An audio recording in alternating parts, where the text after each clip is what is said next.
그래서 만약에 냄냄? 너 한번 믿어본다 내가 라고 하신다면 이 휴민트라는 영화를 보실 때 조과장이나 다른 인물들보다는 박건이라는 인물한테 한번 초점을 맞춰서 보셔라. 그러면 좀 더 이 작품이 재밌게 다가오지 않을까? 라고 추천을 하고 싶습니다. 너 말대로 봤는데 재미없던데? 그러면 그때 가서 조과장 관점으로 다시 한번 보세요. 네, 오늘 그리고 제가 마지막으로 보고 온 영화는 이제 여기 적혀 있죠. 휴민트라는 영화고요. 이 영화도 이제 2월 11일에 개봉한 영화고 유승환 감독이 연출을 맡았고 그리고 출연한 배우로는 조인성, 박정민, 박해준, 신세경 등의 배우가 출연했습니다. 줄거리를 바로 설명을 드리자면 일단 조과장이라는 인물이 등장을 합니다. 어디의 과장이냐면 국정원 소속의 과장입니다. 이제 동료로는 임대리라는 인물이 있어요. 물론 더 있습니다. 더 등장하긴 하는데 지금 국정원 쪽의 주요 인물은 이 두 명이라서 두 명만 소개를 할게요. 베를린. 눈치가 되게 빠르시네요.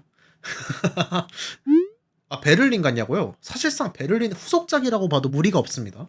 물론 그렇다고 해서 베를린을 꼭 봐야 하는 작품은 아니에요. 조 과장과 임대리, 이 국정원 요원들이 동남아에서 벌어진 국제 범죄를 추적하고 있었어요. 마약과 관련된 그런 범죄를 추적하고 있었습니다. 그러다가 이제 조 과장이 주로 맡고 있는 역할이 뭐냐면 현지에서 휴민트를 만들어서 그 휴민트로부터 정보를 얻어내서 이제 증거를 수집하는 그런 역할을 주로 맡는 인물이라고 보시면 됩니다. 국정원에서는 최근에 벌어지고 있는 약 범죄가 북한이랑 관련되어 있다고 강하게 의심을 하고 있어요. 그래서 조 과장의 휴민트도 북한 사람이에요. 이제 휴민트라는 게 뭐냐면 휴먼 인텔리전스입니다. 그러니까 사람을 통해서 정보를 수집하는 활동 전반을 일컫는 그런 용어라고 보시면 돼요. 정보원이죠, 쉽게 말해서. 그래서 조 과장이 김수린이라는 북한 여성을 이 동남아시아에서 만나게 돼요. 그래서 뭐 카메라랑 도청기랑 이런 걸 설치하고 이제 대화를 하면서 정보를 얻어내는데요. 그러니까 김수린이 조 과장의 휴민트인 거죠. 김수린은 어떤 삶을 산 인물이냐면 영화에서는 이렇게 표현해요. 북한의 외화벌이 일꾼이라고 이제 생각을 하시면 되는데 그런 거 있잖아요. 외국에 나가면 공연하면서 밥 먹을 수 있는 그런 북한 식당들? 북한 식당에서 일했던 사람인데 이 사람이 어쩌다가 동남아시아에 오게 됐냐? 이 사람은 원래 블라디보스톡에 있었습니다. 그런데 어느 날 이제 보위성이라는 북한의 국정원 같은 곳이죠. 거기서 이제 갑자기 이 식당을 들어와서 조사를 하기 시작해요. 그리고 김수린에게 어떤 위법 사항들을 이제 고지를 하고 얘를 이제 본국으로 송환시킬 거다. 이렇게 얘기를 합니다. 그런데 나진항을 통해서 다시 북한으로 들어가게 되는데 나진항이 아니라 웬 러시아 남자들에게 이 김수린을 넘깁니다. 이 보위성이. 그러더니 그곳에서 이 김수린이 성적 학대와 대학 투약을 강제로 당했다. 그리고 이 러시아 남자들의 소유가 돼서 이걸 좀 더 순화해서 표현하고 싶은데 지금 머릿속에 마땅한 단어가 갑자기 떠오르지 않아요. 그러니까 그냥 직설적으로 표현하겠습니다. 그 러시아 남자들로 인해서 전 세계를 돌아다니면서 이제 몸을 팔게 된다. 이 김수린이라는 인물이. 그러다가 가다가 도착한 곳이 동남아시아인 겁니다. 그래서 이런 사실을 조 과장한테 다 얘기를 해요. 근데 조 과장은 이때 처음 알아요. 원래는 국정원 요원들이 계약을 쫓고 있었던 거였잖아요. 그런데 지금 김수린이 당한 건 일종의 인신매매예요. 그러니까 사실 전혀 다른 별개의 사건입니다. 그래서 이 조 과장 위에 상사가 그만하라고 해요. 원래 김수린이 오늘 마지막으로 증언을 하고 조 과장이 김수린을 빼내주기로 한 거였어요. 그런데 계속 이 조 과장의 상사가 더 정보가 필요하고 특히 마약 쪽과 관련된 그런 정보가 더 필요하다. 그래야지 우리가 더 윗선의 승인을 받을 수 있고 김수린을 빼내올 수 있다. 이런 식으로 지시를 합니다. 그러니까 조 과장이 일종의 머뭇거리는 태도를 계속 보이게 되는 거죠. 그러니까 김수린이 나는 너가 하라는 대로 다 했는데 지금 너 나 버리고 그냥 가려는 거냐? 이렇게 하면서 발악을 해요. 그러니까 밖에서 대기하고 있던 그 동남아시아 포주들이 와가지고 무슨 일이냐? 너 다 나와라 라고 한 거죠. 그래서 조 과장이 어쩔 수 없이 빠져나갑니다. 또 윗선에서의 명령도 그냥 너 이제 탈출해라 라는 거였고 이제 조 과장한테 쌍욕을 퍼부으면서 김수린이 날뛰니까 동남아시아 포주들이 김수린에게 와서 또 다시 약을 투약을 해요. 그러니까 조 과장이 이제 거기서 눈이 돌아가는 겁니다. 그러니까 내 휴민트인데 나를 위해서 자기 목숨까지 걸어가면서 증언을 해준 정보원인데 이 사람이 또 눈앞에서 이렇게 약을 투약당하는 걸 보니까 그 자리에서 그냥 그 동남아시아 조직원들을 다 정리를 해버려요. 그리고 김수린을 구출을 해서 비밀본부로 돌아와서 이제 살리려고 합니다. 그런데 결국 김수린은 사망해요. 이 몸 상태와 약에 중독된 정도가 심해서 김수린이 사망을 합니다. 이런 경험을 하고 조과장이 이제 한국으로 다시 돌아와요. 그리고 이제 국정원의 국장처럼 보이는 사람한테 보고를 합니다.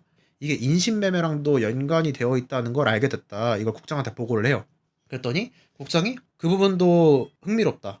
그 부분에 대해서도 그럼 너가 블라디보스톡으로 직접 가서 더 조사를 해봐라 라고 얘기를 합니다.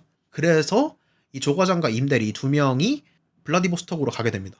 그리고 거기서 북한 식당에서 일하고 있는 여성들을 접촉하기 위해서 이제 작전을 펼칩니다.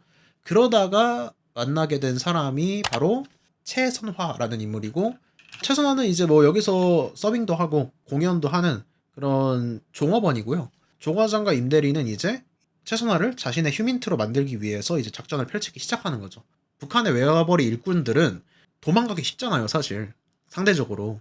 그러다 보니까 남은 가족들을 무조건 그 북한 본국에 두고 나와야 된다고 해요, 이 영화 안에서는. 그래서 최선화도 북한에 남아있는 가족들이 있습니다. 특히 이 최선화의 어머니 같은 경우는 지금 암투병 중이에요. 그래서 조과장이 일종의 제약 사업가 뭐 이런 걸로 위장을 해서 이 최선화와 접촉을 하게 됩니다. 그러면서 이 사람을 자신의 휴민트로 만드는 거죠. 그리고 이제 한 5개월인가? 몇 개월의 시간이 지나게 돼요.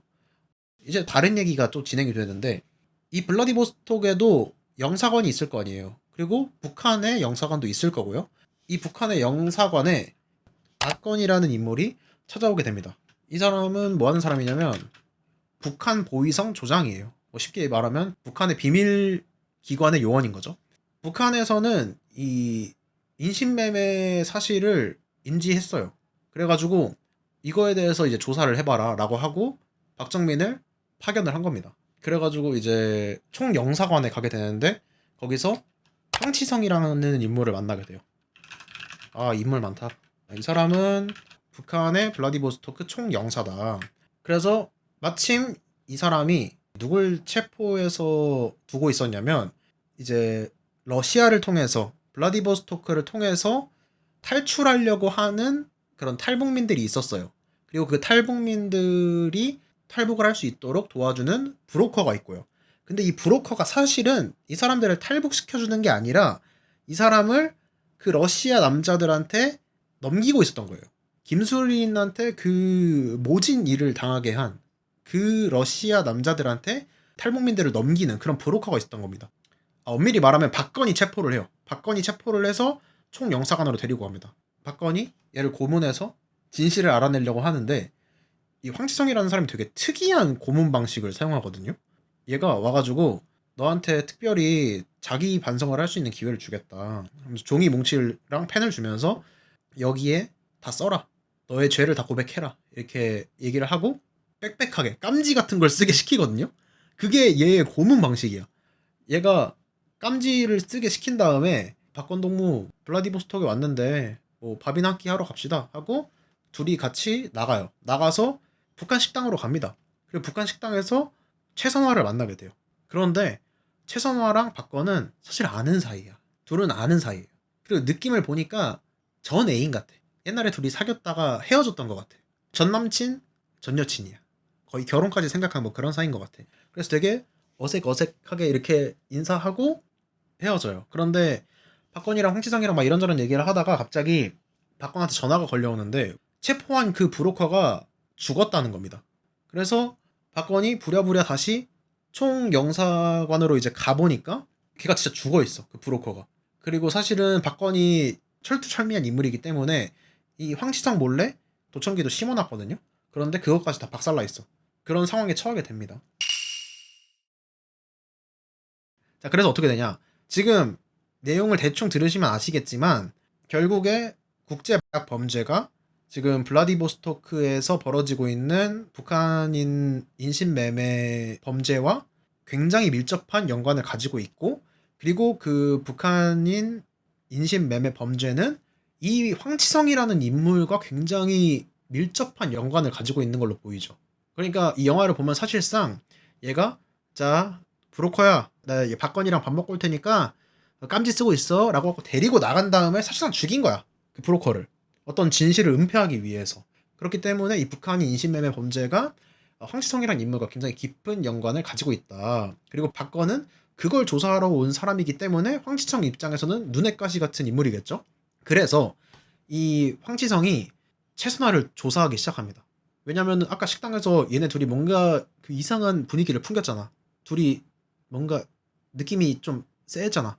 그래가지고 황치성이 야 최순화 한번 조사해봐 하고 조사해보니까 얘가 조과장을 만나고 있는 것 같네.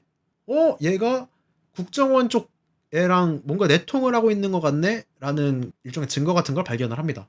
이걸로 최선화 넘겨버린다. 자기들이 지금까지 썼던 방법, 김수린한테 했던 것처럼 일단 턴 다음에 와 너 이런 범죄 사실들이 있네, 너 북한 본국으로 지금부터 송환한다 라고 하고 그래놓고 이제 러시아 마피아한테 넘기는, 아까 그 제가 말했던 러시아 남자들이 사실 마피아예요. 그 블라디보스톡에 러시아 마피아한테 넘겨서 돈을 챙기고 여자들은 굉장히 안 좋은 일을 당하게 되는 뭐 이런 어떤 일을 하고 있었던 겁니다. 이 황치성이라는 사람이. 그래서 이제 최순화한테도 그렇게 하려고 합니다. 근데 이제 박건이 눈치를 채죠. 이거 봐라. 내 전 여친. 그리고 박건은 사실 아직 마음이 좀 있어. 건이는 조금이 아니라 사실 많이. 건이는 선화한테 마음이 아주 많이 있어요. 그리고 사실은 좀 미리 말씀드리자면은 건이는 꼭 북한인 대상 임신매매 범죄를 조사하러 온 것만은 아니야. 사실 건이가 선화랑 헤어지고 얘 보위성 조장이잖아. 조사하면 다 나오잖아. 선화가 블라디보스톡에 있다는 것도 알아냈어. 그래서 선화를 보려고, 신세경인데 그치, 잊을 수가 없죠. 그래서 선화를 보러 이제 건이는 온 거였어. 근데 이 황치성 이 인간이 선화를 조질라 그러네? 이건 못 참지. 이제 이런 상황인 거고. 그리고 이제 조 과장 같은 경우에는 김수린이라는 휴민트를 한번 잃어봤잖아요. 동남아시아에서. 그것도 본인한테는 엄청 충격이었거든. 그런데 지금 블라디보스톡에 왔더니 또 자기 휴민트가 똑같은 방식으로 똑같은 위기에 처한 거예요. 그래가지고 조 과장도 이 최선화를 구하기 위해서 뛰어듭니다. 그래서 영화 휴민트는 쉽게 말씀드리면 국정원 요원인 조 과장과 북한의 보위성 조장인 박건이 이 황치성, 블라디보스토크 총영사인 황치성이 벌이고 있는 북한인 대상 인신매매 범죄로부터 이 최선화라는 인물을 구하면서 벌어지는 그런 이야기를 다룬 영화라고 보시면 됩니다. 그러니까 존잘남 두 명이 존예 죄송합니다. 일단은 이런 얘기를 드릴 수 있을 것 같아요. 자, 이 작품의 장르를 한번 봅시다. 첩보, 액션, 범죄, 느와르. 자, 이 작품의 장르는 첩보, 액션, 범죄, 느와르라고 보시면 되는데요. 자, 액션, 범죄, 느와르 하면은 저번에 얘기한 게 있죠. 프로젝트 Y 리뷰할 때 이런 얘기를 했어요. 대한민국에서 액션, 범죄, 느와르 장르의 작품에서 스토리적으로는 이제 새로운 게 없다. 사실 제가 좀 이 작품의 거의 중간까지 설명한 거긴 해요, 내용적으로. 근데 제가 미리 이거 스포일러입니다 이렇게 말을 안 한 게 지금 살짝 후회가 되네. 근데 그렇게 말을 안 한 이유가 뭐냐면 그렇게 중요하지 않아요, 사실. 이 정도는 그냥 미리 알고 가도 그렇게 크게 문제가 없습니다. 그러니까 황치성이 사실은 이 작품의 메인 빌런이자 이 모든 사건의 흑막이라는 사실이 그렇게 대단한 반전 같은 게 아니에요. 이거 그냥 베를린이라고요? 맞아요. 이 황치성이라는 사람이 그런 얘기를 해요. 옛날에 표종성이라는 사람이 있었다.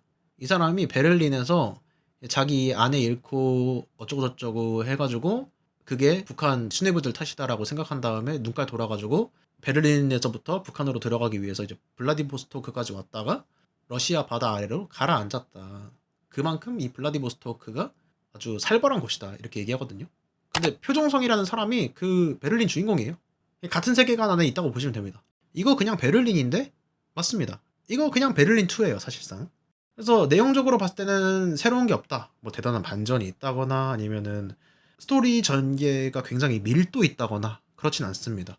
그러면은 이 작품엔 대체 뭐가 남느냐? 제가 저번에도 얘기했죠. 액션 범죄 느와르 장르에서 스토리적으로 새로운 게 없다면 남는 건 딱 2개밖에 없다. 바로 캐릭터와 때깔.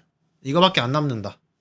스토리가 사실 새로울 게 없긴 하지만 기본적으로 스토리를 2트랙으로 끌고 가긴 합니다. 하나는 첩보, 그리고 다른 하나는 이제 로맨스라고 할게요.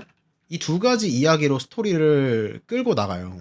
그래서 이 작품의 때깔, 이 작품의 전체적인 때깔은 첩보 스토리에서 풀어내고, 그리고 이 작품의 캐릭터는 이 로맨스 스토리 쪽에서 풀어낸다고 보시면 됩니다.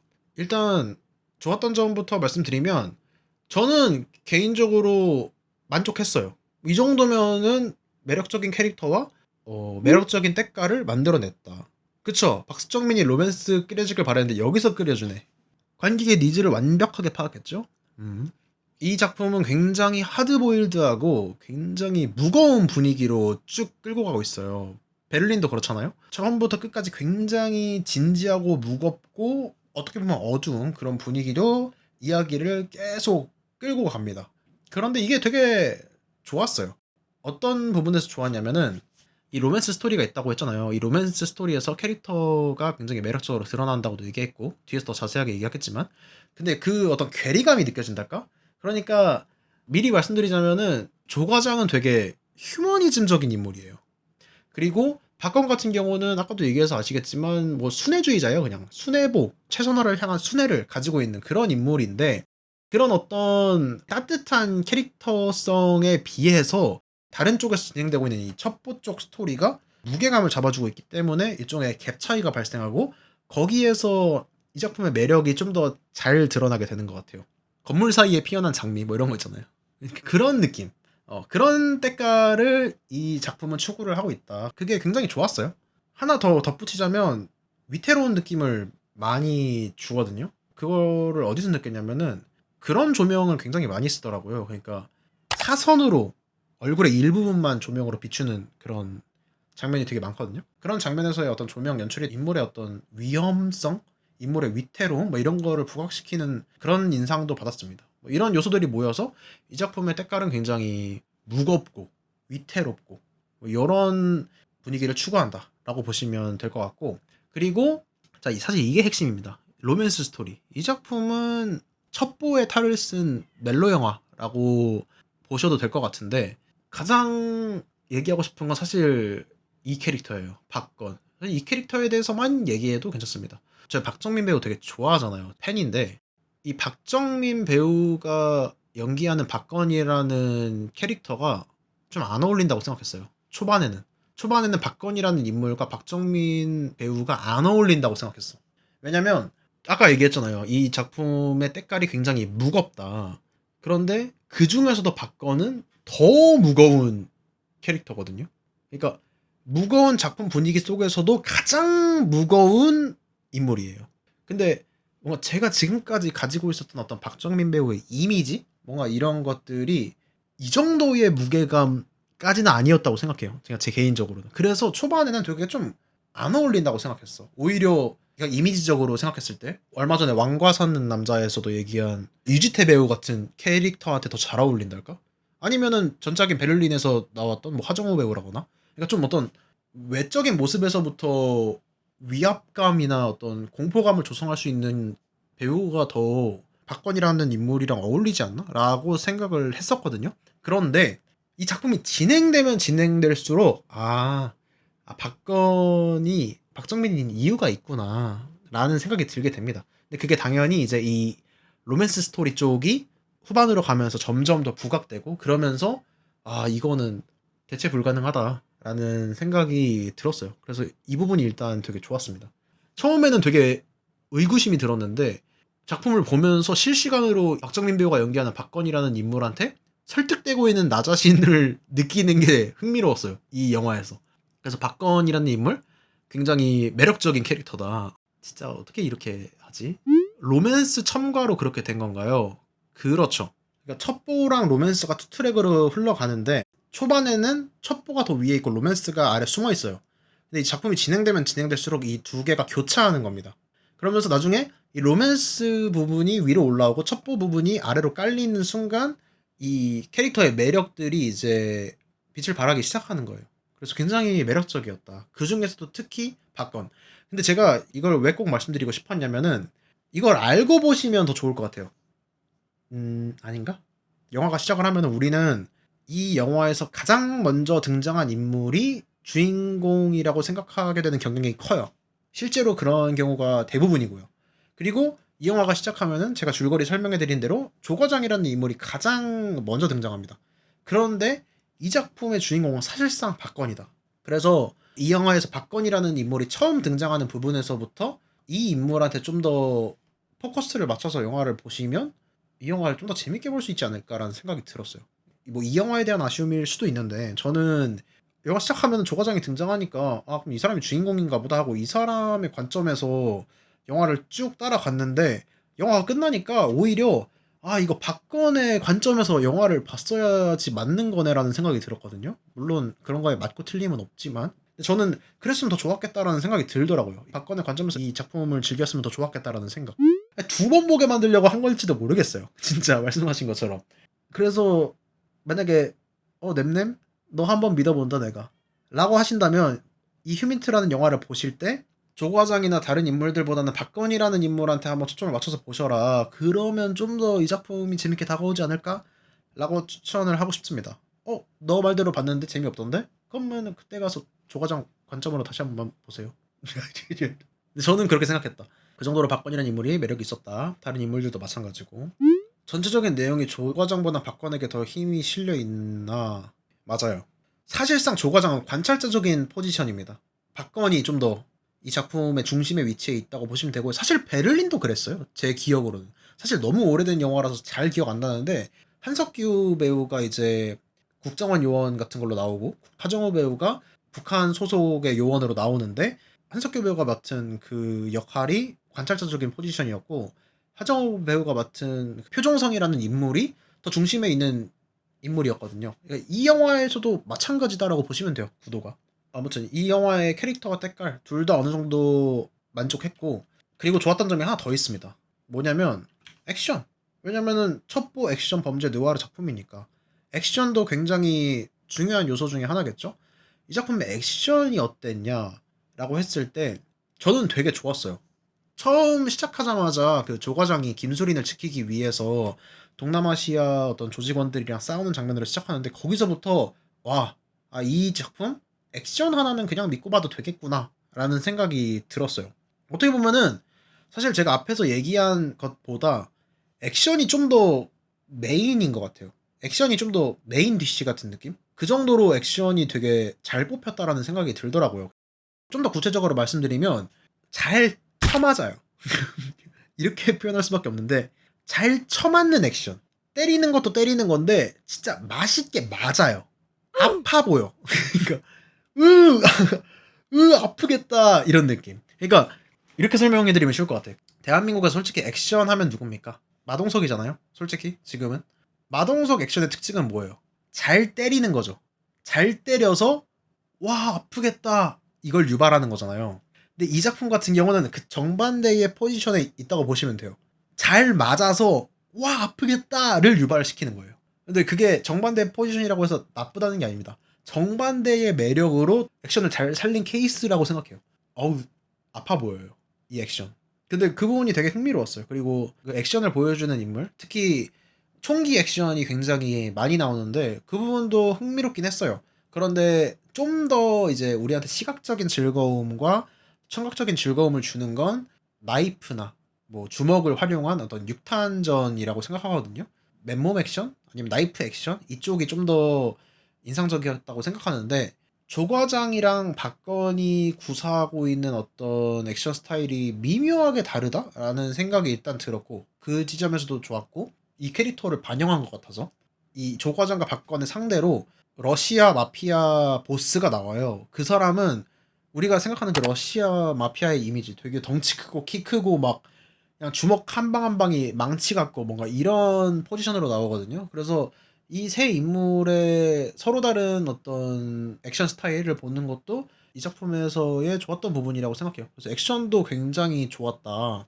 이렇게 얘기할 수 있을 것 같고. 근데 이거는 사실 제가 말로 설명드리는 것보다는 뭐 예고편이라도 한번 보시거나 아니면 이 작품에서 직접 확인하시는 게 가장 직접적이라서 저는 이 작품에서 가장 좋았던 거 하나만 꼽으라고 하면 사실 액션이었긴 했어요. 그 정도로 좋았다. 어떤 총기 액션, 아까 얘기했던 맨몸 액션, 그 나이프 액션뿐만 아니라 뭐 카체이싱도 있고 비교적 다양한 액션들이 있어서 그 부분도 좋았던 부분이었고요. 그런데 이제 그럼 아쉬운 부분을 얘기하자면 사실 이 장점을 정반대로 뒤집으면 그게 아쉬운 점이 되긴 합니다. 일단 첫 번째로 아까 액션 얘기를 했으니까 액션은 너무 좋았어요. 이걸 반대로 얘기하면 뭐가 되냐면 액션이 안 나오는 부분은 아쉽다라는 뜻이기도 합니다. 왜냐하면 이 작품이 스토리적으로는 그렇게 새로울 게 없기 때문에, 특히 첩보 쪽에서의 스토리가 대단히 새로운 게 없기 때문에 액션이 나오지 않는 부분은 굉장히 아쉽게 느껴질 수밖에 없어요.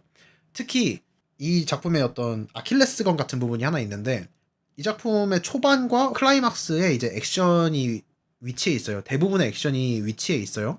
그리고 후반으로 갈수록 인물들 간의 어떤 로맨스, 멜로 이런 부분을 부각시키면서 이제 스토리를 강화시켜 나가거든요. 그래서 이 영화의 한 초중반? 한 3분의 1 지점? 그 부분이 되게 루즈하게 느껴져요. 왜냐면 여기서는 액션도 지금 안 나와. 그리고 아직은 이야기가 첩보 중심이라서 이야기 전개도 좀 뻔하게 느껴져.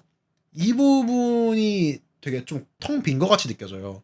그래서 그거는 조금 아쉽다. 왜 굳이 첩보 쪽 스토리를 이렇게 그냥 단순하게 만들었을까? 라는 생각도 좀 들었어요. 뭐 그렇게 얘기할 수도 있죠. 아, 후반부에 이 인물들 간의 로맨스를 더 부각시키기 위해서 첩보 쪽 스토리는 일부러 간소화시켰다라고 생각해도 사실 납득은 되거든요, 저는. 그런데 이 초중반 쪽에 살짝만 클리셰 비틀기를 했어도, 그런 클리셰에 저항하는 그런 어떤 전개로만 흘러갔어도 이 영화가 거의 뭐 2배는 더 재밌어지지 않았을까? 라는 생각이 좀 들었어요. 이 작품이 처음부터 끝까지 쭉 볼만한, 쭉 재밌는 그런 작품이 되지 않았을까라는 아쉬움이 일단 있고, 그리고 이제 캐릭터와 때깔도 얘기했는데 사실 이 조과장 캐릭터는 조금 애매한 부분이 있어요. 그냥 단순히 감상적이고 휴머니즘적인 인물이라서 자기 휴민트한테 이렇게까지 목을 맨다? 물론 이전에 휴민트를 잃은 경험이 있었지만 그런 거에 비하면 주변의 다른 인물들은 되게 냉정하거든요. 이 부분에 있어서. 이건 작전이고 작전은 작전일 뿐이고 일은 일이니까. 이런 식의 태도를 가지고 있는데 이 사람은 되게 휴머니즘적인 어떤 철학에 입각해서 최선화를 지키려고 하거든요. 근데 이게 조금 이상하게 다가왔달까? 특히나 이 작품에서의 때깔, 이 작품이 주는 그 무거운 분위기의 때깔이랑은 좀 맞지 않는다라는 생각도 들었던 것 같아요. 그래서 이 조과정이라는 인물이 관찰자적인 위치에 있긴 한데 이 작품의 다른 인물들과는 따로 노는 것 같은 느낌이 좀 들었어요. 그래서 이 부분이 좀 더 아쉬웠다? 조과정은 많은 걸 해요. 굉장히 많은 걸 해요. 사실상 이야기에서의 주인공은 박건이라고 생각하긴 하는데 분량으로 따지면 조과정의 분량이 제일 많죠. 그러니까 뭘 하는 게 많은데 이 사람의 작동 원리, 그러니까 이 사람의 동기에서 계속 의구심이 드는 거예요. 진짜로? 이런 분위기의 작품 속에서 그렇게 낙관적이고 휴머니즘적이고 심하게 말하면 그런 천진난만한 마인드를 가지고 이 최선화라는 인물을 지금 구하려고 하는 거라고? 라는 의구심이 계속 들어요. 그래서 그 부분이 좀 계속 거슬렸다? 조과장에게 좀 더 현실적인 이유를 만들어줬으면 어땠을까라는 생각이 들더라고요. 물론 그런 휴머니즘적인 태도가 꼭 비현실적이라고 말할 수도 없겠지만은 근데 좀 작품의 전체적인 분위기랑은 맞지 않는 행동 동기였다고 저는 개인적으로 생각해요. 짜칠 수도 있긴 한데 그냥 넌지시 제 의견을 좀 피력해 보자면 박건은 바보예요. 선화밖에 모르는 바보야. 근데 그런 인물의 어떤 스탠스라거나 태도가 매력적으로 느껴져요.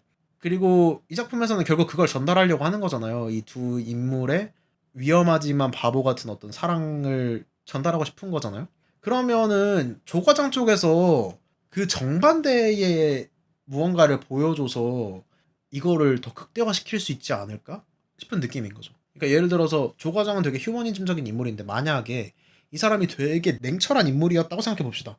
그래서 굉장히 실리를 중시하고 본인과 집단의 목표 달성을 위해서 그걸 제1순위로 추구하는 인물이었다고 만약에 가정을 해보자고요.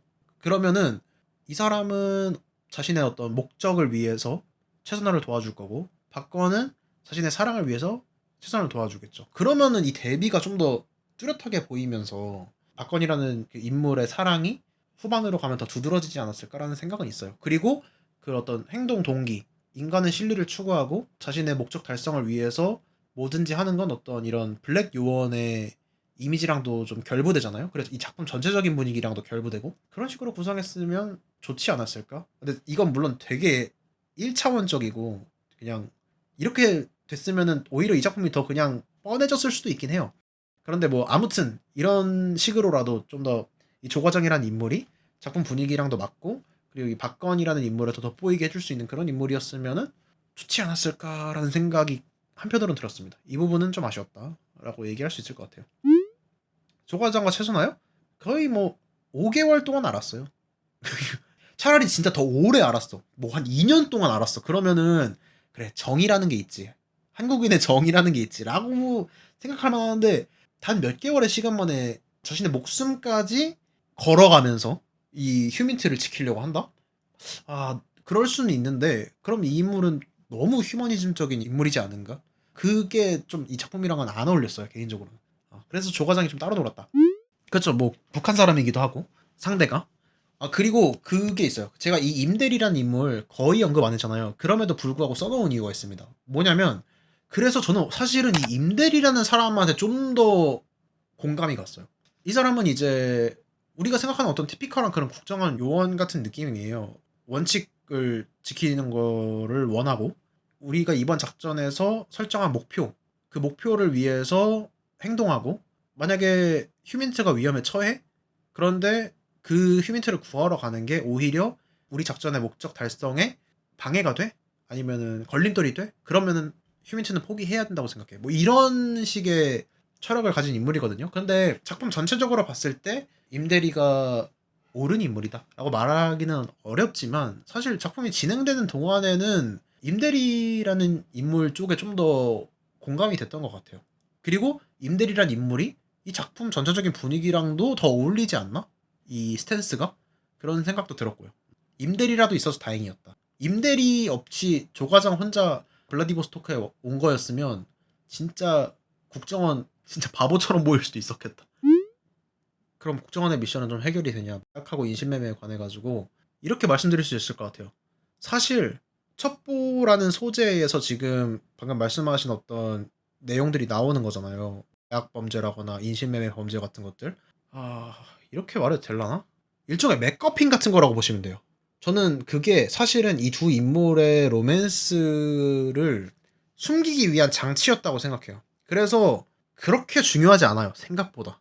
마약 범죄와 인신매매 범죄라는 소재는 두 가지 목적을 위해서 등장했다고 생각하는데 하나는 아까 말한 것처럼 최선화와 박건이라는 인물의 로맨스를 초반에 숨기기 위한 일종의 장치였고 그리고 두 번째로는 이 작품 전체의 분위기를 조성하기 위해서 지금 너희가 상대하고 있는 적들은 이렇게 잔인하고 무서운 인간들이고 그리고 이 블라디보스토크라는 공간은 이런 범죄가 일어나는 굉장히 암울하고 어두운 그런 공간이야 라는 걸 설명하기 위한 장치로 두 가지 소재가 쓰였다고 생각해요. 그래서 후반부에 그게 해결되느냐 해결되지 않느냐는 사실 그렇게 중요하지가 않습니다. 제 생각에. 이 작품이 전체적으로 그런 게 되게 많아요. 사실 이 구도만 보면은 북한과 대한민국 간의 관계라거나 국제관계와 연관된 사건들이 막 떠오를 수 있잖아요. 그런 걸 최대한 배제시킵니다. 왜냐면 이 작품에서 그건 별로 중요하지 않거든요. 이 작품에서 제일 중요한 건 최순아와 박건의 로맨스거든. 그렇게 생각하시면 됩니다. 그래서 이제 마무리를 하자면 첫 번째, 저 박정민 배우와 신세경 배우의 팬입니다. 그럼 보세요. 그리고 두 번째, 지금 상영하고 있는 영화 중에서 액션 영화랄 게 없는 것 같거든요. 오랜만에 영화관에서 액션 영화 하나 때리고 싶다. 그럼 보시고. 요 정도. 그런 분들한테는 추천할 만한 영화인 것 같습니다. 그러면 뭐 대충 무슨 느낌인지 아시겠죠? 휴민트? 혹시 휴민트와 관련한 어떤 궁금한 거 있으신가요? 황치성 사실 어떻게 되느냐를 말해드리는 건 사실 뭐 스포일러니까요. 그냥 황치성에 대한 얘기를 해드릴게요.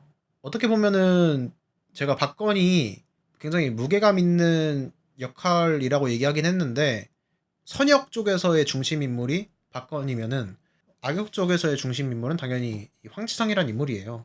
그래서 이 황치성이란 인물도 이 작품의 어떤 무게감을 만들어내는데 굉장히 많은 역할을 하는데 그 부분에 있어서의 박해준 배우의 연기도 좋았다? 그러니까 되게 나긋나긋하고 부드러운데 좀 또라이 같은 부분이 있어요. 줄거리 설명할 때 얘기했던 것처럼 사람을 고문하는 방식이 계속 깜지를 쓰게 한다는 거라거나 말로 들으면은 어이가 없잖아요. 근데 그런 좀 또라이 같은 부분이 있다는 거? 그런 부분을 잘 살린 인물이라는 근데 지금 돌이켜보면은 이 황치성이라는 인물이 능력적으로 대단히 특별한 뭔가를 보여줬다는 생각은 안 들거든요. 근데 배우의 연기 때문인가? 왜 영화를 볼 때는 이 인물이 되게 똑똑하고 능력 있는 인물이라고 생각했는지 모르겠네. 깜지의 임팩트가 너무 셌나? 근데 아무튼 악역으로서 이 작품의 무게감은 확실하게 살려줬다라고 생각하시면 될 것 같습니다. 베를린과는 다르다라고 말할 수 있는지 궁금하다. 솔직히 말해서 저 베를린 영화관에서 봤거든요. 근데 본지 너무 오래됐어요. 그래서 잘 기억이 안 나. 잠시만요. 베를린과는 다르다. 베를린과는 다르다. 아, 대단히 다르진 않은 것 같아요. 지금 생각하면 거의 비슷한데? 예를 들어서 제 기억으로 말씀드리는 거랑 정확하지 않을 수 있어요. 이 박건 포지션에 하정우가 있었고, 이 조과장 포지션에 한석규 배우가 있었거든요. 뭐 최선화 역할에 이제 전지현 배우 있었고 이렇게 있다고 보시면 되는데 거기서도 이 둘이 부부 아니었어요? 여기는 살짝 관찰자적인 느낌으로 있었고 그리고 이제 여기가 이제 류승범 배우 뭐 요런 구도였는데 이 구도로 생각하면은 거의 비슷하게 흘러가고 비슷한 느낌을 준다라고도 얘기할 수 있을 것 같거든요. 베를린 2라고 생각하는 게 좀 더 자연스럽지 않을까요? 이류승환 감독의 다른 작품인 베테랑 같은 거 생각했을 때 베테랑 2는 베테랑 1과 다른가? 사실 뭐 비슷비슷하잖아요. 그런 느낌이라고 볼 수 있죠. 제가 본 첩보 노하루 중에 상위권이냐? 중위권인 것 같습니다. 아, 베테랑 2에다가 휴민트도 만약에 베를린 2면은 류승환 감독이 너무 안전한 선택만 하는 건 아닌가. 그렇다고 볼 수도 있겠네요. 그런 의도로 물어보신 거라면 베를린과는 다르다라고 딱 말하기는 힘든 것 같습니다. 발전시킨 부분은 분명히 있겠지만 전체적인 분위기나 전하고자 하는 바가 달라졌다고 생각하진 않아요. 아, 맞다. 얘도 그거 해야죠. 휴민트. 아, 0.5 스타일 것 같은데 어떻게 제 생각을 그렇게 잘 아세요? 아, 근데 사실 0.5냐 1이냐로 고민했거든요. 왜냐면 아쉬운 부분이 분명히 있어요. 초중반에 지루하다고 느껴지는 부분이 분명히 존재하거든요. 근데 한번 볼만해 라는 생각이 들어요. 사실 제 주변에서 누가 한 명 찾아와서 설 연휴에 나 가족이나 친구나 아니면 혼자서 영화 보고 싶은데 뭐가 제일 무난하게 볼만하냐? 라고 하면은 베를린 베를린이라고 하네. 휴민트를 얘기할 수도 있을 것 같거든요. 진짜 더 솔직하게 얘기하면 갑자기 그냥 제 친구 아무나가 와가지고 nemnem아 요즘 영화 뭐 하냐? 뭐 아무거나 하나 그냥 추천해줘봐 라고 하면은 왕과 사는 남자 아니면 휴민트를 추천할 것 같다라고 얘기하려고 했는데 왕과 사는 남자가 0.5 스타에 있네? 소중한 친구요? 아, 소중한 친구면은 좀 더 그걸 해주죠. 좀 더 커스텀을 해주죠. 왜냐면 그 친구에 대해서 더 잘 알 테니까. 예를 들어서 그 친구가 좀 야한 거 좋아해. 그러면 이제 폭풍의 언덕 추천해주는 거고. 그 친구가 그냥 지루한 걸 너무 싫어해. 그러면은 뭐 노머시 같은 거 추천해주고. 그 친구가 뭐 부산에서 올라와가지고 엄마를 너무 보고 싶어해. 그러면은 넘버원 추천해주겠죠. 근데 그냥 지금 설 연휴에 영화관에서 가장 볼만한 거 뭐냐라고 하면은 보편적으로 생각했을 때는 왕과 사는 남자 아니면은 휴민트라고 생각하긴 해요. 전혀 다른 장르로서 무난하다. 아, 되게 어렵네. 이거 되게 어렵다. 아, 좀 후회된다, 이거. 이거 랭킹하는 거 진짜 어렵구나. 아, 저는 그러면은 반스타로 가겠습니다. 0.5 스타. 0.5 스타 가겠습니다. 왜 그러냐면, 만약에 중반부에서 제가 느꼈던 어떤 그런 좀 루즈한 부분이 없었거나, 아니면은 조인성 배우가 맡은 조과장 캐릭터가 좀 더 매력적이었다면, 그 둘 중에 하나만 됐어도 그냥 원스타로 얘기할 수 있을 것 같은데, 둘 다 아쉬웠기 때문에 0.5 스타로 하겠습니다. 그렇습니다. 그래서 휴민트는 0.5 스타 정도로 얘기할 수 있지 않을까. 오케이. 나중에 생각 바뀌면 수정하든가 하겠습니다. 바뀔 것 같진 않아요.